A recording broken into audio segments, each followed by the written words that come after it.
முன்னொரு காலத்துல ராமாபுரங்கிற ஒரு கிராமத்துல சீதாராமன் செருப்பு தைக்கிற வேலைய செஞ்சுட்டு வந்தாரு. அவருக்கு 2 மகன்கள் இருந்தாங்க. அவங்களும் தான் அப்பாவுக்கு உறுதுணையா இருந்தாங்க. ஏண்டா ஹரி, கிரி, இன்னும் உங்க வேலை முடியலையா? பழைய சோத்தை கட்டிட்டு கிளம்புங்கடா. 12 ஜோடி செருப்பும் தயாரா இருக்கு. அதை எடுத்துட்டு போய் ஊருக்குள்ள வித்துட்டு வாங்க. அப்படியே அந்த பணத்தை வச்சு வீட்டுக்கு தேவையான பொருளை வாங்கிட்டு வாங்க. டேய் ஹரி, நீ ஞாபகப்படுத்துறா. அவன் எதை சொன்னாலும் மறந்துட்டு வீட்டுக்கு வருவான். நான் ஞாபகம் வச்சுட்டு வாங்கிட்டு வரேன். இந்தாடா ஹரி, இந்த 6 ஜோடி செருப்பையும் நீ வச்சுக்க. நான் ஒரு 6 ஜோடி செருப்பு வச்சுக்கிறேன். யாரு எதை கேட்டாலும் முதல்ல நானே பேசுறேன். நீ எதுவும் பேசாத. என்ன புரிஞ்சுதா? சரி, வாங்குறவங்க கிட்ட நீ ஏன் பேசு, நான் எதுவும் பேச மாட்டேன். அப்படி அவங்க 2 பேரும் தைச்ச செருப்புகளை ஊர்ல விக்கிறதுக்காக கிளம்பி போறாங்க. நேத்து சீதாபுரம் போனோம்ல, இன்னைக்கு ரங்காபுரம் போவோம். அந்த ஊர்ல மக்கள் அதிகமா இருக்காங்க. அங்க போனாதான் நல்லா இருக்கும். ஆமா, நானும் ரங்காபுரம் தான் போலான் இருந்தேன். சரி வா, சீக்கிரம் போலாம். நம்ம சங்கரையா ரங்காபுரத்துல தானே இருக்காரு.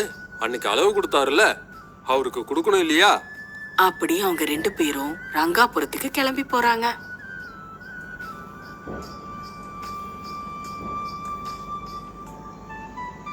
அம்மா, முள்ளு குத்திருச்சு. அம்மா, ரொம்ப வலிக்குதுமா, சீக்கிரமா எடுமா. பார்த்து வர வேண்டியதுதானுப்பா. எங்க உன் காலை காட்டு. எடுத்துட்டேன் பாரு. இனி வலி இருக்காது. அம்மா, எனக்கு முள்ளு எதுவும் குத்தாம இருக்கு. எனக்கு செருப்பு வாங்கி தாங்கம்மா. என் கூட விளையாடுற சிவாக்கு கூட செருப்பு இருக்கு. ஐயோ, செருப்பு வாங்கணும்னா நிறைய காசு தேவைப்படும். அப்புறம் பாத்துக்கலாம், விடு. வா வா. அம்மா, எனக்கு செருப்பு வேணும், செருப்பு வேணும். ஏன்பா, இந்த பையனுக்கு ஒரு ஜோடி செருப்பு வேணும். எவ்வளோ ஆகும்? முதல்ல என் பையனுக்கு ஏத்த செருப்பு இருக்கா? ஏன் இல்லம்மா, இருக்கு. இதோ இத பாருங்க. இது சரியா இந்த பையனுக்கு பொருந்தும். வாங்கிக்கோங்க. 4 அணா ஆகும். அவ்வளவுதான், வாங்கிக்கோங்க. நான் அங்க இருந்து பார்த்தேன். பையன் முள்ளு குத்தி அழுதுட்டு இருந்தானே. ஐயோ, 4 அணாவா? அந்த அளவுக்கு என்கிட்ட பணம் இல்ல. வேண்டாம்ப்பா, இன்னொரு தடவை பாத்துக்கலாம், விடு. அப்படியே அவங்க 2 பேரும் கொஞ்ச தூரம் முன்னுக்கு போனதுக்கு அப்புறம், ஐயோ, அந்த பையனை பாத்தியா? முள்ளு குத்துனதுனால எப்படி அழுதான். அவன் செருப்பு போட்டிருந்தா நல்லா இருந்திருக்கும் இல்லையா? செருப்பு 2 அணா தானே, நீ எதுக்கு 4 அணான்னு சொன்ன? 2 அணா சொல்லியிருந்தா அவங்களும் வாங்கியிருப்பாங்கல்ல. அவங்க வாங்கலன்னா என்ன, இன்னொருத்தங்க வாங்குவாங்க. இதெல்லாம் வாங்காத பேரம்னு எனக்கு நல்லாவே தெரியும். அதனாலதான் அப்படி சொன்னேன். நீ அவங்க கிட்ட இப்படி பேசினது எனக்கு பிடிக்கல. எவ்வளோப்பா இந்த செருப்பு? 2 அணா. இல்ல 4 அணா. என்னது இது? ஒருத்தர் 2 அணான்னு சொல்றீங்க, இன்னொருத்தர் 4 அணான்னு சொல்றீங்க. என்ன ஏமாத்தலான்னு பாக்குறீங்களா? அது 2 அணாவா 4 அணாவா? அது ஒண்ணு இல்லைங்க. அவர்கிட்ட இருக்கிறது 2 அணாங்க, என்கிட்ட இருக்கிறது 4 அணாங்க. அது கொஞ்சம் தரம் கம்மியா இருக்கிற செருப்பு. இது தரமானது, அதனாலதான் இது 4 அணா. பார்த்தா 2 பேருதும் ஒரே மாதிரி இருக்க. எனக்கு 4 அணா செருப்பு வேண்டாம், 2 அணா செருப்பே போதும். உன்கிட்ட ஆரம்பத்திலேயே சொன்னேன், நீ பேச வேண்டான்னு. வாங்குறவங்க கிட்ட நானே பேசிக்கிறேன்னு. இப்ப பாத்தியா, ஒன்னால 2 அணா நஷ்டம். அப்பா நம்ம கிட்ட சொன்னது இது எல்லாத்தையும் 2 அணாவுக்கு விற்க சொல்லி, நீ என்னடானா அவங்க கிட்ட 4 அணான்னு சொல்ற. அப்படின்னா இது எல்லாத்தையும் அதிக விலைக்கு விற்கலான்னு பாக்குற. அதனால வாங்குறவங்க கூட வாங்காம போயிடுறாங்க. அதே 2 அணான்னு சொல்லியிருந்தா எல்லாரும் வாங்கியிருப்பாங்கல்ல. இதுக்கு மேல நீ எதுவும் பேசாத. இந்த மாதிரி பண்ணனா என் கூட வராத. வியாபாரம் பண்ண தெரியாது, வாய்க்கு வந்தபடி பேச தெரியும். கிளம்பு கிளம்பு.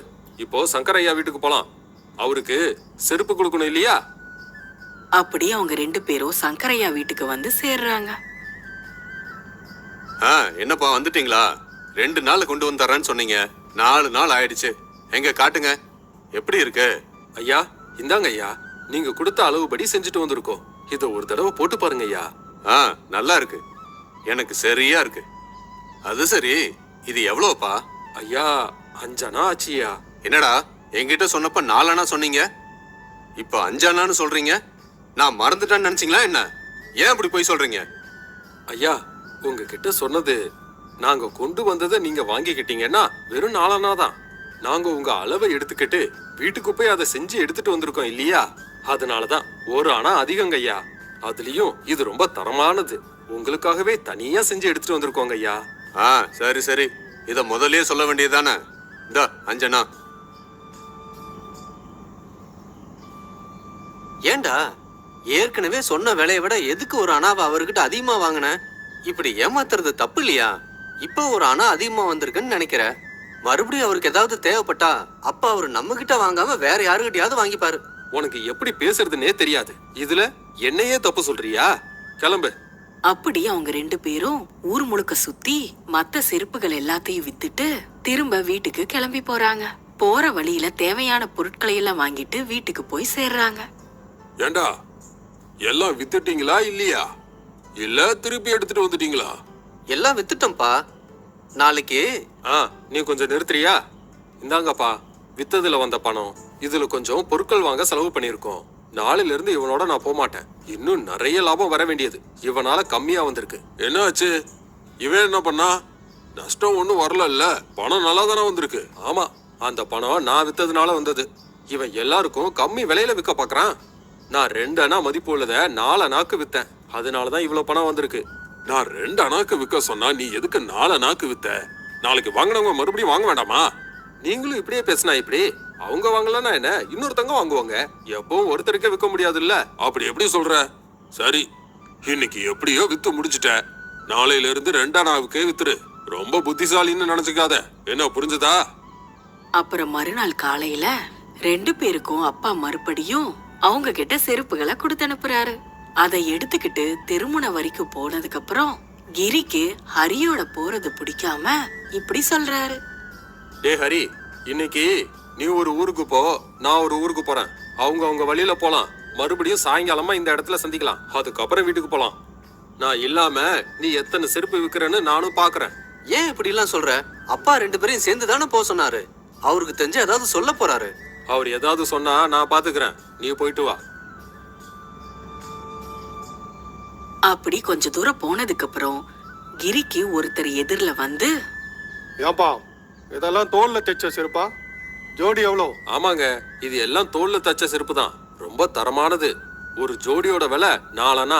நனைஞ்சாலும் ஒன்னும் ஆகாது. வேணும்னா பாருங்க. ஒரு தடவை போட்டு பார்த்தா உங்களுக்கே தெரியும். பார்த்தா நல்லா தான் இருக்கு. ஆனா விலை தான் ரொம்ப அதிகமா சொல்ற. இதே மாதிரி செருப்பை நான் போன தடவை 2 அணாவுக்கு தான் வாங்கினேன். நீ இவ்வளவு விலை சொல்ற? இது உங்களுக்கு 1 வருஷத்துக்கு மேல உழைக்கும். இதோட தரம் வேற, நீங்க வாங்கின செருப்போட தரம் வேற. சரி, இந்தா நீ கேட்ட 4 அணா. அப்பாடா, அந்த ஹரி மட்டும் இருந்திருந்தா நான் 4 அணாக்கு வித்ததுக்கு என்கிட்ட சண்டை போட்டிருப்பான். அவனை தனியா அனுப்புனது ரொம்ப நல்லதா போச்சு. அப்புறம் ஹரி கொண்டு போன செருப்புகள் எல்லாத்தையும் 2 அணா கணக்குல செருப்புகளை விக்கிறாரு. கடைசியா ஒரு ஜோடி செருப்பு மீறுது. அப்பாடா, எல்லா செருப்புகளையும் வித்துட்டேன். இப்ப இந்த ஒரு ஜோடி தான் இருக்கு. இதையும் வித்துட்டா நம்ம சீக்கிரம் வீட்டுக்கு போலாம். ஆனா இது சின்ன குழந்தையோட செருப்பு இல்ல.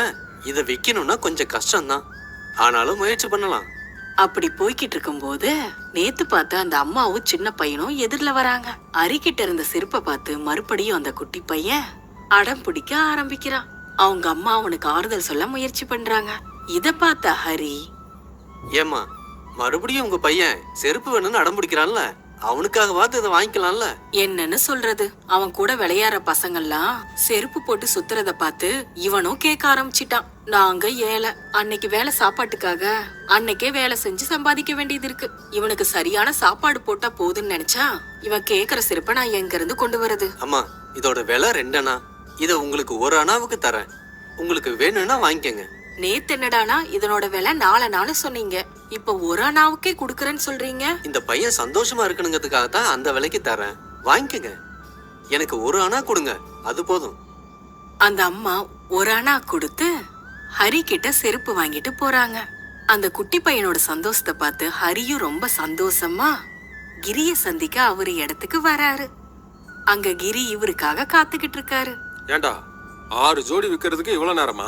நான் வந்து ஏற்கனவே 1 மணி நேரம் ஆகுது. நான் 6 ஜோடிய 20 அணாக்கு வித்திருக்கேன். அப்பா சொன்னதை விட 8 அணா அதிகமா சம்பாதிச்சிருக்கேன். நீ எவ்வளவுக்கு வித்துட்டு வந்த? நான் 6 ஜோடிய 11 அணாவுக்கு வித்தேன். அப்பா சொன்னதை விட 1 அணா கம்மியா தான் இருக்கு. எனக்கு தெரியும்டா நீ இப்படிதான் பண்ணுவேன்னு. அதனாலதான் உன்னை என் கூட வர வேண்டான்னு. சரி, வீட்டுக்கு போய் அப்பா கிட்ட என்ன சொல்றேன்னு பாக்குறேன். அப்படி அவங்க 2 பேரும் வீட்டுக்கு போனதுக்கு அப்புறம் நடந்தது எல்லாத்தையும் அவங்க அப்பா கிட்ட சொல்றாங்க. நீ மறுபடியும் அதிக பணத்துக்கு ஏன்டா வித்த கிரி? வேண்டான்னு சொன்னல, மறுபடியும் ஏன் இப்படி வித்த? அப்பா, எனக்கு வியாபாரம் எப்படி பண்ணணும்னு தெரியும். உங்களுக்கு விருப்பம் இருந்தாலும் இல்லைனாலும் நான் இப்படிதான் பண்ணுவேன். நமக்கு பணம் அதிகமா வந்ததா இல்லையா அத பாருங்க. நான் அதிகமா பணம் சம்பாரிச்சிட்டு வந்தா என்ன பாராட்டுறதை விட்டுட்டு இப்படி என்ன கண்டபடி பேசுறீங்க. நீ இப்படி பண்ணன்னு வச்சுக்க, போக போக உனக்கே புரியும். அப்புறம் உன் இஷ்டம். என்ன ஹரி, 6 ஜோடி வித்திருக்க, ஏன் ஒரு ஆனா கம்மியா வந்திருக்கு? அவங்களுக்கு வாங்குற திறமை இருந்தா வாங்கிக்குவாங்க, இல்லனா இல்ல. நமக்கு இப்படி நஷ்டம் வர மாதிரி விற்க கூடாதுடா. ஒரு குட்டி பையன் கஷ்டப்படுறத பார்த்துதான்ப்பா அப்படி வித்தேன். அதை தவிர நான் வேற எதையும் யோசிக்கலப்பா. அந்த செருப்பு வாங்கின பையன் எவ்வளவு சந்தோஷப்பட்டான் தெரியுமா? ஒரு அண்ணாவுக்காக நான் யோசிச்சிருந்தா அந்த பையனோட சந்தோஷத்தை நான் பார்த்திருக்க முடியாது. நான் சொல்ல வேண்டியதை சொல்லிட்டேன். அப்புறம் உங்க விருப்பம். எதுனாலனா உங்களோட உழைப்புல இனிமே நீங்க தான் முன்னேறணும். அப்படி சில நாட்கள் கடந்ததுக்கு அப்புறம் சீதாராமன் இறந்து போயிட்டாரு. அப்புறம் கிரி, ஹரி செருப்புகளை அவங்களே தைச்சி அவங்கவுங்க வழியில அவங்க தனியா விற்க ஆரம்பிச்சாங்க. கிரி பணத்தாசையில ரொம்ப தரக்குறைவான செருப்புகளை செய்யறது மட்டும் இல்லாம தினமும் 6 ஜோடி செருப்புகளுக்கு பதிலா 10 ஜோடி செருப்புகளை தயார் பண்ண ஆரம்பிச்சாரு.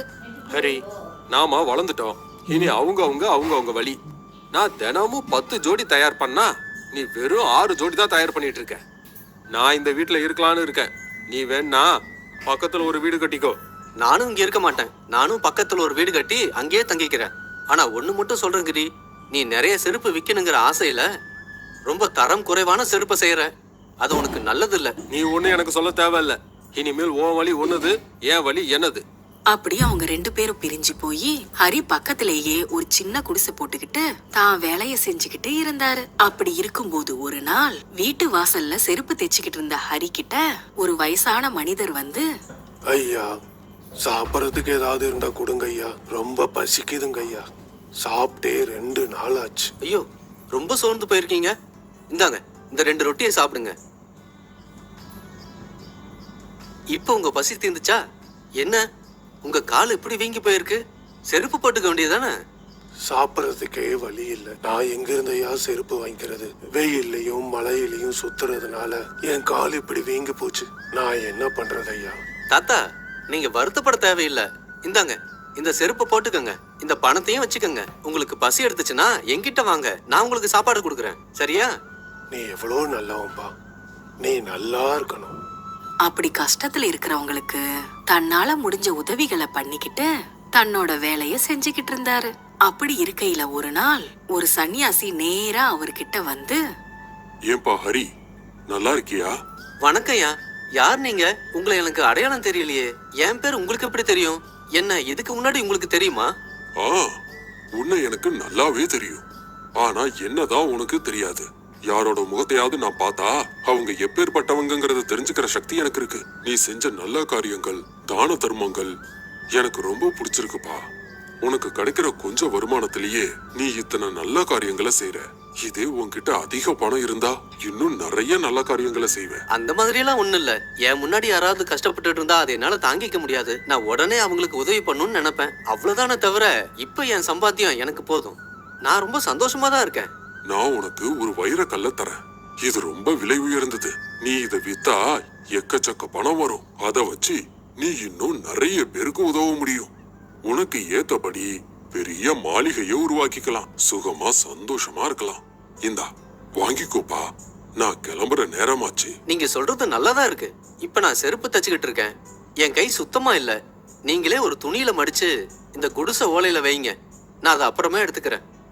அப்படி அந்த சன்னியாசி அந்த வைரத்தை ஹரி தங்கி இருந்த அந்த குடிசையில யார் கண்ணுக்கும் படாத மாதிரி வச்சுட்டு அங்க இருந்து கிளம்பி போயிடுறாரு. ரொம்ப நாள் கழிஞ்சதுக்கு அப்புறம் கிரி ஹரிய பார்க்க அங்க வராரு. என்ன கிரி, எப்படி இருக்க? உன் வியாபாரம் எப்படி போகுது? நல்லபடியா போகுதா? கடை வச்சிருக்கேன்னு நான் கேள்விப்பட்டேன். இல்லடா, கடையை இழுத்து மூடிட்டேன். என்கிட்ட எல்லாரும் வாங்குறதையே விட்டுட்டாங்க. யாரு வாங்கினாலும் 2 நாளுக்கு அப்புறம் அதை என்கிட்டயே திருப்பி கொடுத்துட்டு அவங்க பணத்தை திருப்பி கொடுக்க சொல்லி பிரச்சனை பண்றாங்க. நீ அதிகமா சம்பாதிக்கணுங்கிறதுக்காக தரக்குறைவா தயார் பண்ண.